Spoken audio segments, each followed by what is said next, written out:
Security's been beefed up in the Chinese capital as the government gears up for its massive 60th anniversary parade tomorrow.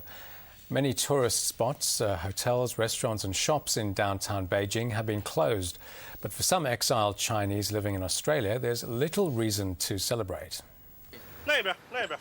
Tight security around Beijing's Tiananmen Square, with thousands of security guards, police and army deployed in and around the capital. While there'll be festivities to mark 60 years of communist rule, former Chinese diplomat Chen Yongling, who defected to Australia 4 years ago, sees little to celebrate. It's not a real celebration. It's just a propaganda campaign. Amnesty International has reported hundreds of people have been put under house arrest or removed from Beijing in the lead up to the anniversary celebrations. And Mr. Chen says it's typical of the regime. There's still no freedom of expression in China, and a lot of writers, a lot of scholars, a lot of the human rights activists, they have been detained and put under house arrest. Michael Lan was only 6 when the communists took over China 60 years ago. His father had owned a successful jewellery and money exchange business in Canton. But all that changed under the 1949 revolution. He says his father was threatened with his life and that of his family's if he didn't agree to hand over the business to the communists. They come to my place. My father let him to open the safe, take all the money.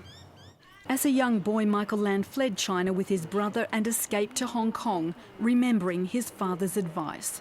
He said, one day, when you grow up, go how far away from communism? Don't even go back. With the anniversary celebrations coming up, nobody believes a celebration like that. Whole street is army. Another exiled Chinese, Jennifer Zeng, says she spent a year in a re-education or forced labour camp in China for being a member of the Falun Gong. Her autobiography documents her torture with electric prods, sleep deprivation and 20-hour days spent in forced labour. It's just like a living hell on earth. Every day it feels like a struggle between life and death. Jennifer Zeng says the system doesn't tolerate dissent. Those who do are jailed for their views. Thousands of Falun Gong practitioners, Christians, dissidents, political prisoners or internet writers are still in jail, and thousands upon thousands of petitioners in Beijing were driven away to clear the way for the celebration. Jennifer Zeng says that Australia shouldn't fear to voice its concerns over human rights in China. Jenny Lavelle, World News Australia.